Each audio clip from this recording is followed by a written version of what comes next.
हम जलवायु विज्ञान वाली यूनिट का रिवीजन कर रहे थे। स्कूल व्याख्याता भूगोल में हम काफ़ी यूनिटों का रिवीजन कर चुके हैं, तो उसमें जो जलवायु विज्ञान वाली यूनिट में जो टॉपिक आपके दे रखा है पवन परिसंचरण, यानी पवन परिसंचरण के बारे में आज हम रिवीजन करेंगे। तो ये तीन भागों में बांटा गया है इसको, पवन परिसंचरण को। पहला है प्राथमिक पवन परिसंचरण, फिर द्वितीयक पवन परिसंचरण, फिर तृतीयक पवन परिसंचरण। अब प्राथमिक पवन परिसंचरण में आपकी स्थायी पवनें आती हैं, जिनको हम प्रचलित पवनें या सन्मार्गी पवनें बोलते हैं। तो वो अब ये कौन कौन सी हैं, जैसे व्यापारिक पवनें, पछुआ पवनें और ध्रुवीय पवनें, ये वर्ष भर सतत रूप से चलती हैं। द्वितीयक पवन परिसंचरण में सामयिक पवनें, यानी जो समय के अनुसार पवनें चलती हैं, मानसूनी पवनें, जैसे भारत में मानसून आता है, वायु राशि, चक्रवात और प्रतिचक्रवात, इनके बारे में पढ़ते हैं द्वितीयक परिसंचरण में। अब इन दोनों पर, प्राथमिक पवन परिसंचरण पर और द्वितीयक पवन परिसंचरण पर, इन दोनों पर कोरियोलिस बल का प्रभाव रहता है। कोरियोलिस बल क्या होता है? ये एक विक्षेपक बल होता है जो कि पृथ्वी की घूर्णन गति के फलस्वरूप उत्पन्न होता है, ये आभासी होता है। तो इन प्राथमिक पवन परिसंचरण पर और द्वितीय पवन परिसंचरण पर किसका प्रभाव रहता है? कोरियोलिस बल का। इस कोरियोलिस बल को हम आगे डिटेल से पढ़ेंगे। फिर द्वितीय पवन परिसंचरण, उसमें आती हैं जैसे स्थानीय पवनें। स्थानीय पवनें जैसे किसी स्थान विशेष पर चलती हैं, जैसे भारत में लू, उत्तरी अमेरिका में प्रेरीज घास के मैदान में चिनोक हवा, ऐसे स्थानीय पवनें। फिर पर्वत समीर, यानी पर्वत से चलने वाली हवा, घाटी समीर, जल समीर, स्थल समीर, इन पर क्या है? कोरियोलिस बल का कोई प्रभाव नहीं रहता, क्योंकि ये बहुत ही सूक्ष्म क्षेत्र में चलती हैं। अब एक विद्वान हुए हैं फिंच व टिवार्था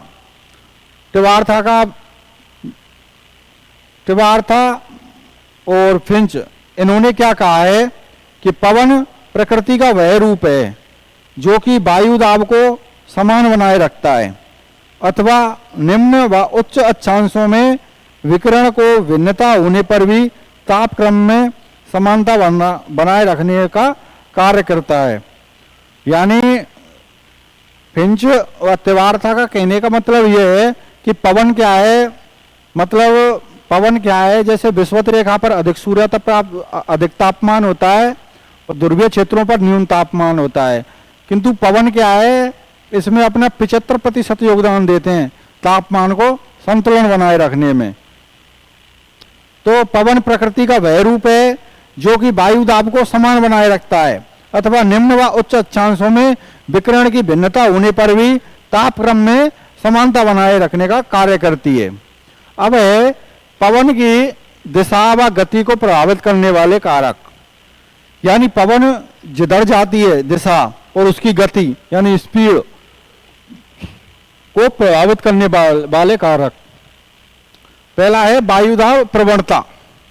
अब वायुदाब प्रवणता क्या कहती है कि दो स्थानों के बीच वायुदाब में अंतर वायुदाब प्रवणता कहलाता है। जब ये वायुदाब प्रवणता अधिक होगी तो पवनें क्या है? तीव्र चलेंगी, और जब वायुदाब प्रवणता कम होगी तो पवनें क्या है? कम चलेंगी। फिर है घर्षण बल। अब जैसे धरातल है, तो धरातल पर पवनें चलती हैं, तो क्षोभ मंडल में क्या है? भवनें, इमारत, पहाड़, पर्वत आदि हैं।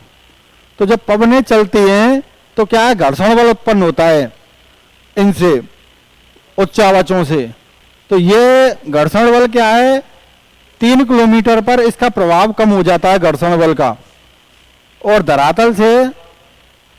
धरातल से 500 मीटर की ऊंचाई पर, यानी समुद्र तल से 500 मीटर की ऊंचाई पर जाने पर इस घर्षण बल का जो प्रभाव है वो कम हो जाता है। फिर अगला है कोरियोलिस बल। इसको विक्षेपक बल भी बोलते हैं। यह पृथ्वी की घूर्णन गति से उत्पन्न होता है, यह आभासी बल होता है। इसकी जो खोज की थी वो कोरियोलिस विद्वान ने की थी। कोरियोलिस विद्वान कहाँ के थे? फ्रांस के थे, फ्रांसीसी थे, फ्रांस देश के थे। इन्होंने जो खोज की थी वो 1884 में की थी। अब ये कोरियोलिस बल क्या होता है कि पृथ्वी हमारी पश्चिम से पूर्व घूमती है, तो यानी हवाएं जो उच्च वायुदाब से निम्न वायुदाब की ओर चलती हैं, तो ये क्या है, हवाओं की दिशा में विक्षेप ला देती हैं। तो उसकी खोज क्या है, कोरियोलिस बल ने, कोरियोलिस विद्वान ने की थी। इसका प्रयोग, कोरियोलिस बल का प्रयोग करते हुए फेरल ने पवन की दिशा से संबंधित नियम दिया।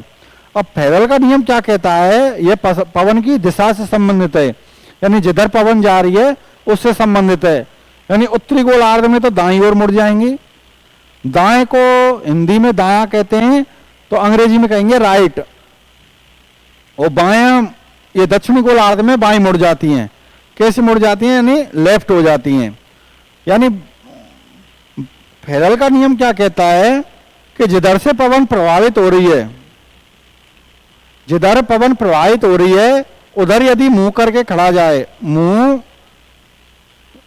करके यदि आप खड़े हो तो उत्तरी गोलार्ध में तो दाईं ओर मुड़ेंगी, उत्तरी गोलार्ध में दाईं ओर हवा मुड़ेंगी और दक्षिणी गोलार्ध में बाईं ओर मुड़ेंगी। कैसे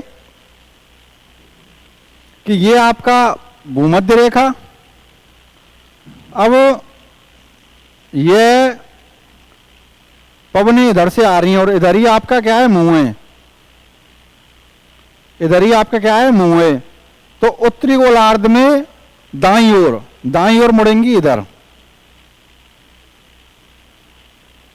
यानी मैं यूं खड़ा हूं और मेरे पीछे से हवा आ रही है, मैं उत्तरी गोलार्ध में खड़ा हूं, तो हवाएं मुड़ेंगी दाईं ओर। दाईं यानी राइट, मेरा हाथ ये है राइट, दायां भाग, तो उत्तरी गोलार्ध में दाईं ओर मुड़ जाएंगी। तो व्यापारिक हवाएं ऐसे तो चलती हैं। और दक्षिणी गोलार्ध में हवाएं बाईं ओर मुड़ जाती हैं, बाईं ओर मुड़ जाएंगी।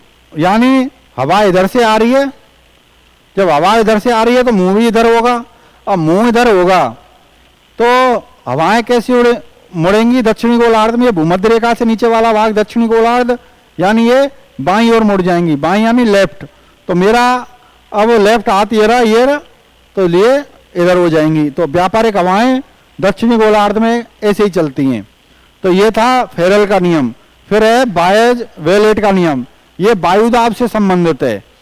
वायुदाब से संबंधित है तो यानी जिधर पवन प्रभावित हो रही है, जिधर पवन चल रही है उधर ही मुंह करके खड़े हो आप, तो उत्तरी गोलार्ध में जो लो प्रेशर होगा वो बाईं ओर होगा, लेफ्ट में होगा, दक्षिणी गोलार्ध में दाईं ओर होगा। यानी इधर आप खड़े हो तो उत्तरी गोलार्ध में बाईं ओर लो प्रेशर होगा। फिर है भूविक्षेपी पवनें,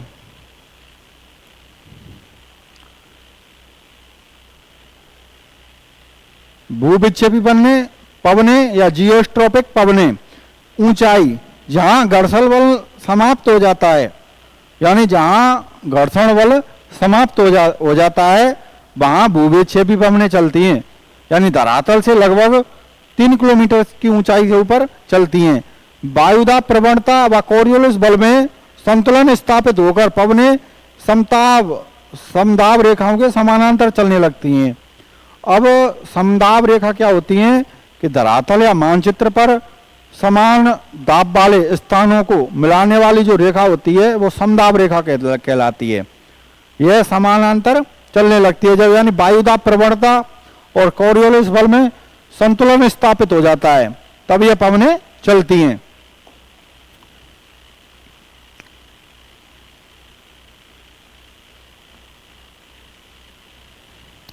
अब स्थायी पवनें, ग्राह्य पवनें या सनातनी या प्रचलित, इन्हीं पवनों को क्या कहते हैं, इन्हीं पवनों को कहते हैं स्थायी पवनें, यानी वर्ष भर स्थायी रूप से चलती हैं।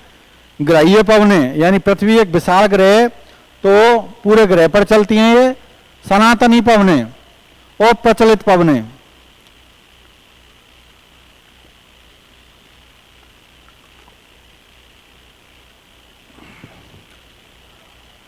तो पहली है व्यापारिक या ट्रेड या सन्मार्गी पवने, दूसरी है पछुआ या वेस्टर्ली पवने, और तीसरी है ध्रुवीय पोलर पवने। इसमें जो कोशिका का निर्माण होता है वो होता है हेडली कोशिका या हेडली कोष्ठका।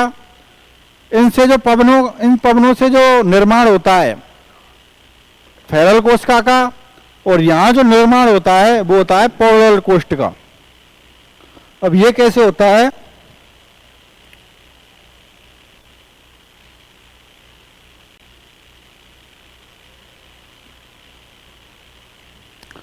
यहां ये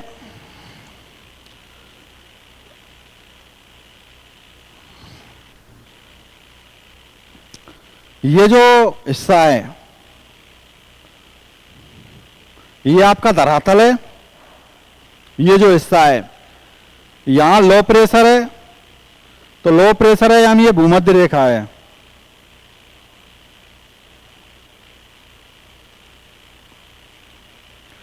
भूमध्य रेखा पर सूर्य तप अधिक होता है।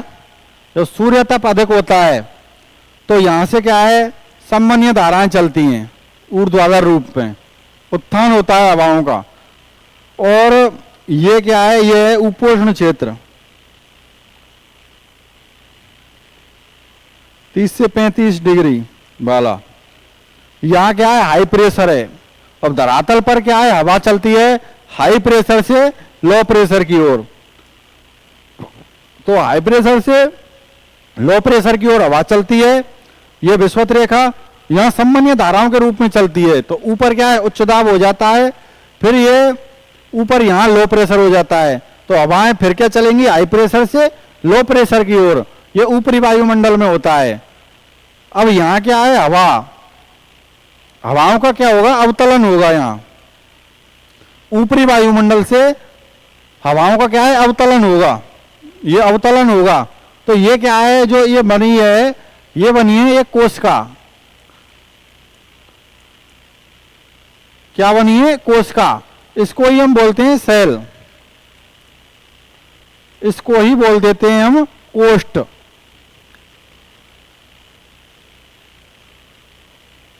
तो इस प्रकार इस कोशिका का क्या है, निर्माण होता है।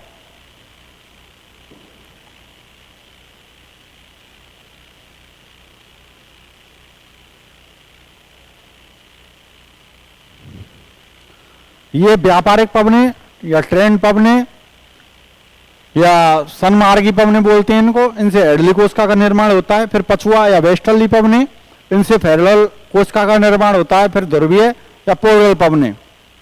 अब जो व्यापारिक पवने हैं ये 30 डिग्री से 5 डिग्री नॉर्थ और साउथ दोनों गोलार्धों में चलती हैं, यानी उत्तरी और दक्षिणी गोलार्धों में दोनों में चलती हैं।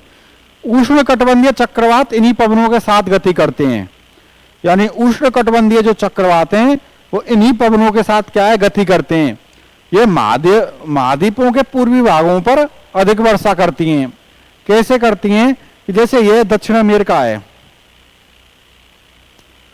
अब पवने इधर, ये आपकी विषुवत रेखा जा रही है, तो पवनों की दिशा होगी व्यापारिक पवनों की यूं। तो ये महाद्वीप का क्या हुआ, कौन सा भाग हुआ, पूर्वी भाग। तो पूर्वी भाग पर क्या है, ये अभितटीय होंगी, तो वहां क्या है, अधिक वर्षा होंगी। ये ट्रेड क्या है, ये जर्मन भाषा का शब्द है, और इसका जो अर्थ है वो है निर्दिष्ट पथ। इनकी जो दिशा होती है वो उत्तरी गोलार्ध में उत्तर पूर्व से दक्षिण पश्चिम। अब जैसे दिशा की बात करें हम,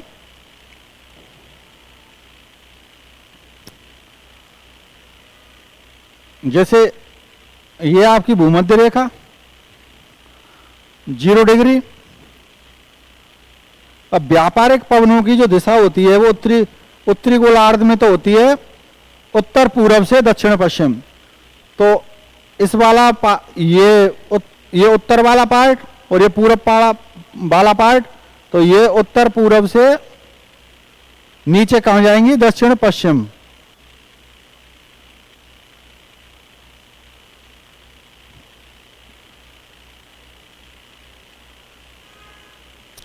यानी उत्तर पूर्व से दक्षिण पश्चिम की ओर।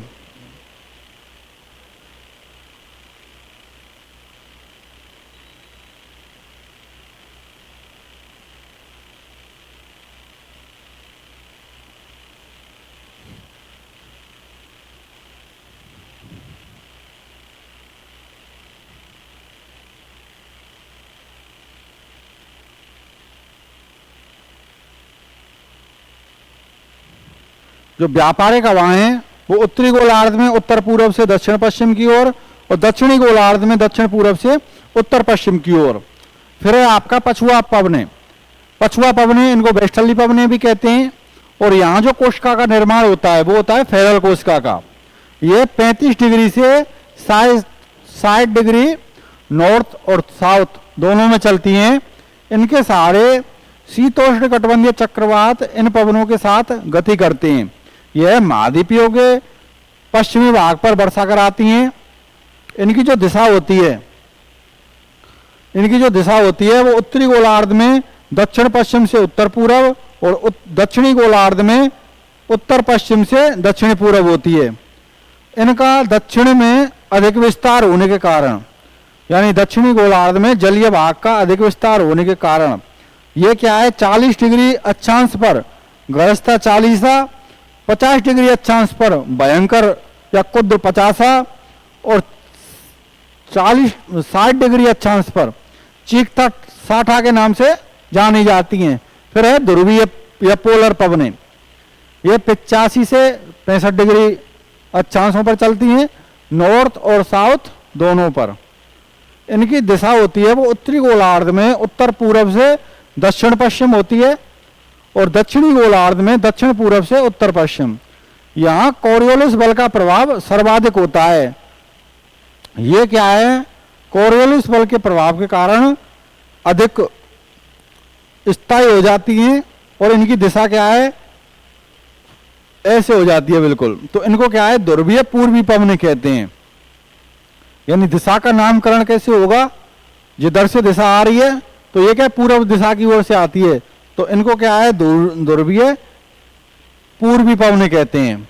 अब है वायुदाब पेटियों व पवन पेटियों का स्थानांतरण या खिसकाव। यानी वायुदाब पेटियों में खिसकाव पाया जाता है। वो कैसे, सूर्य जब उत्तरायण होता है यानी उत्तर की ओर जाता है तो ये 5 से 10 डिग्री उत्तर की ओर खिसक जाती हैं। दक्षिणायन होता है तो 5 से 10 डिग्री दक्षिण की ओर खिसक जाती हैं। खिसकाव से भूमध्य सागरीय जलवायु का विकास हुआ है।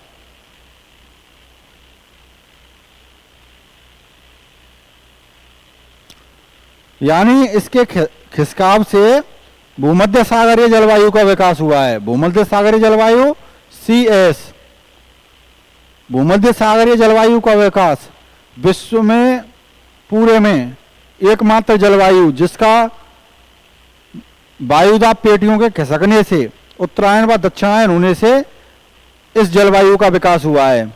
ITCZ प्रभाव से व्यापारिक पवनें एक गोलार्ध से दूसरे गोलार्ध में प्रवेश कर जाती हैं। अब है डोलड्रम पेटी या शांत पेटी। यह 0 से 5 डिग्री दोनों गोलार्धों में पाई जाती है। वायु की लंबवत गति और पवनें शांत रहती हैं। विषुवत रेखीय क्षेत्र पर क्या है, सूर्य की किरणें लंबवत पड़ती हैं, तापमान अधिक रहता है तो वहां से क्या है, संवहनीय धारा उठती हैं, यानी लंबवत गति होती है।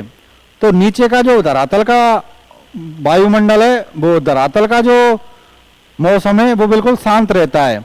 अब फ्लोन महोदय ने क्या कहा है, फ्लोन महोदय के अनुसार विषुवत रेखा के पास पश्चिम से पूर्व की ओर चलती हैं, जिनको विषुवत रेखीय पश्चिमी पवनें कहते हैं। यानी फ्लोन महोदय के अनुसार विषुवत रेखा के पास पश्चिम से पूर्व की ओर हवा चलती हैं, इनको विषुवत रेखीय पश्चिमी पवनें कहते हैं। फिर है ITCZ, inter tropical convergent zone, अभिसरण कन्वर्जेंट जोन, यानी अंतरा उष्ण कटिबंधीय अभिसरण क्षेत्र। यह 0 से 5 डिग्री दोनों गोलार्धों में पाया जाता है और निम्न वायु दाब का क्षेत्र है। निम्न वायु दाब का क्षेत्र क्यों है, क्योंकि यहाँ तापमान अधिक पाया जाता है। अब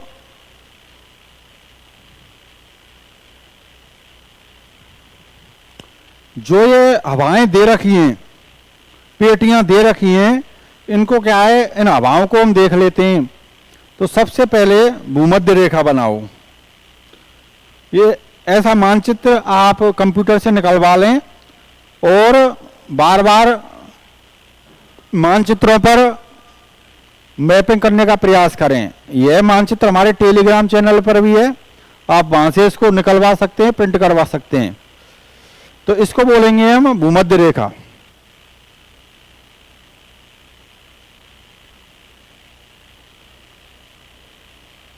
यह भूमध्य रेखा, इसको 0 डिग्री अक्षांश भी बोलते हैं।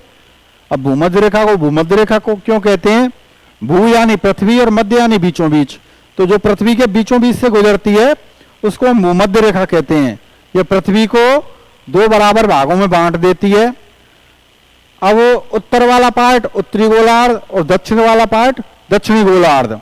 उत्तर गोलार्ध में, उत्तरी गोलार्ध में स्थल भाग की क्या है? अधिकता है, स्थलीय भाग की अधिकता है, तो इसके लिए इसलिए इसको स्थलीय गोलार्ध कहते हैं।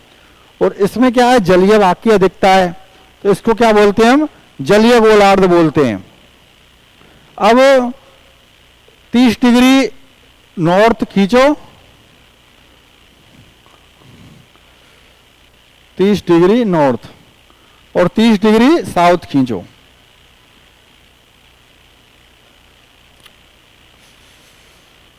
तीस डिग्री साउथ। अब 60 डिग्री और 60 डिग्री नॉर्थ खींच दो।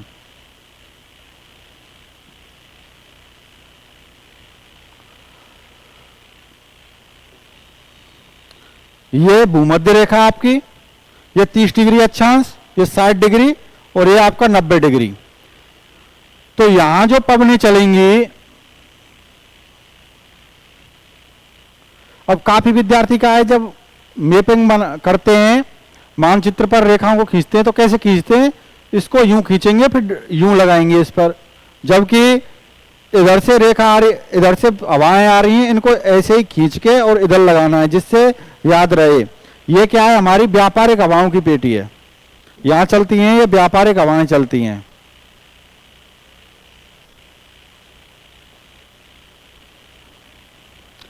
अब इधर जो चलती हैं, ये चलती हैं हमारी पछुआ हवाएं।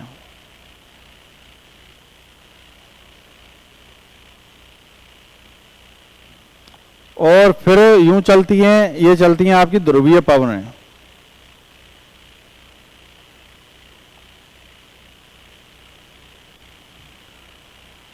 ये व्यापारिक हवाएं, ये पछुआ हवाएं और ये ध्रुवीय हवाएं।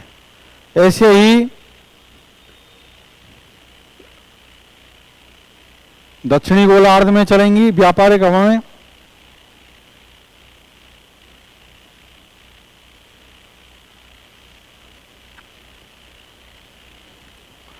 यहां पछुआ हवाएं चलेंगी,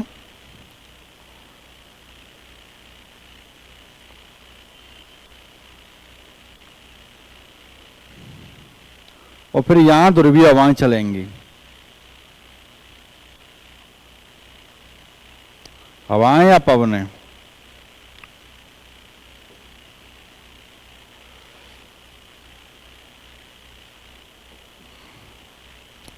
अब दक्षिणी गोलार्ध में 40 डिग्री, 50 डिग्री और 60 डिग्री इन पछुआ हवाओं का यहाँ दक्षिणी भाग में, दक्षिणी गोलार्ध में जलीय भाग का अधिक प्रसार होने के कारण, तो यहाँ इनको क्या बोलते हैं हम? जैसे मैंने थोड़ी देर पहले आपको बताया था, गरजता 40 डिग्री पर, 50 डिग्री पर भयंकर या कुद्र 50 और 60 डिग्री पर चीखती 60। तो 40 डिग्री पर क्या बोलेंगे? गरजता 40 दक्षिणी गोलार्ध में।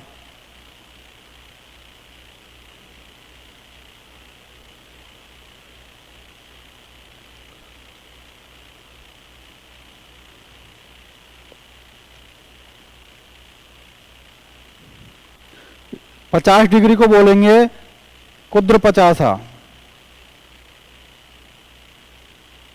या भयंकर 50, और इसको बोलेंगे चीखता 60 डिग्री।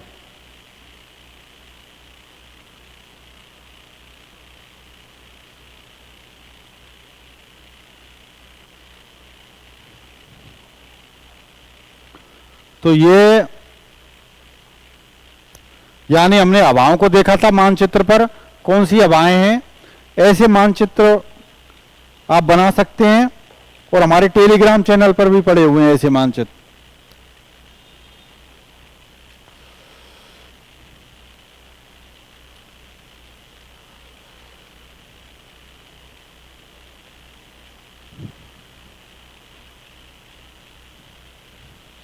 कोई टेक्निकल इशू है, इसकी वजह से दिक्कत आ रही है।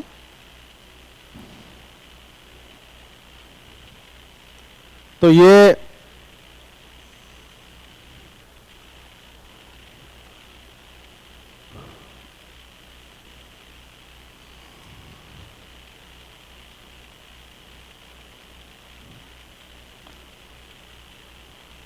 अब ये हैं कोशिकाएं। कोशिकाएं कैसे हैं? ये आपका धरातल, यानी ये 0 डिग्री अक्षांश, ये 5 डिग्री साउथ, यानी यहां से यहां तक, ये उत्तरी गोलार्ध,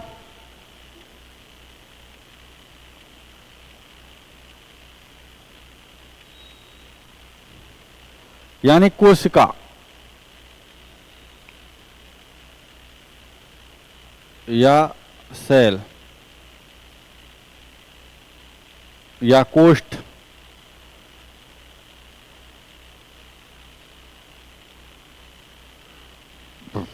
हम जो पृथ्वी पर कोशिकाएं पाई जाती हैं, हेडली, फेरर और पोलर, उनके बारे में हम अध्ययन कर रहे हैं। तो ये एक मैप है आपके सामने। तो ये जो यहां से और यहां तक वाला पार्ट है, ये आपका उत्तरी गोलार्ध, और यहां से और यहां तक वाला पार्ट है, ये आपका दक्षिणी गोलार्ध।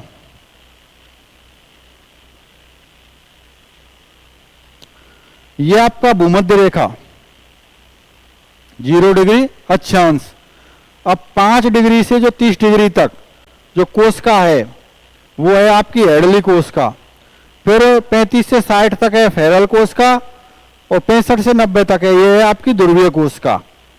यहाँ जो हवाएं चलती हैं व्यापारिक, यहाँ पछुआएं, और यहाँ ध्रुवीय। जैसा इस गोलार्ध में है वैसा ही इस गोलार्ध में होगा।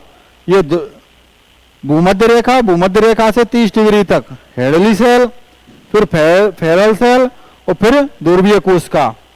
अब जहां घर्षण बल का प्रभाव नगण्य हो जाता है वहां चलती हैं भूविक्षेपी पवनें, और धरातल से 7.5 से 14 किलोमीटर की ऊंचाई पर जो पवनें चलती हैं लहरदार रूप में, वो चलती हैं जेट स्ट्रीम।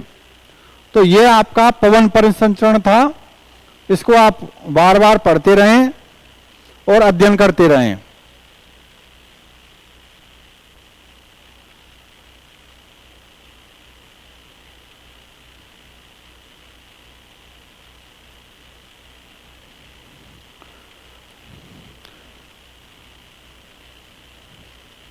हमारे टेलीग्राम चैनल का जो नाम है वो है द भूगोल क्लासेज। इसके माध्यम से आप जुड़ सकते हैं। और हमारा जो मोबाइल नंबर है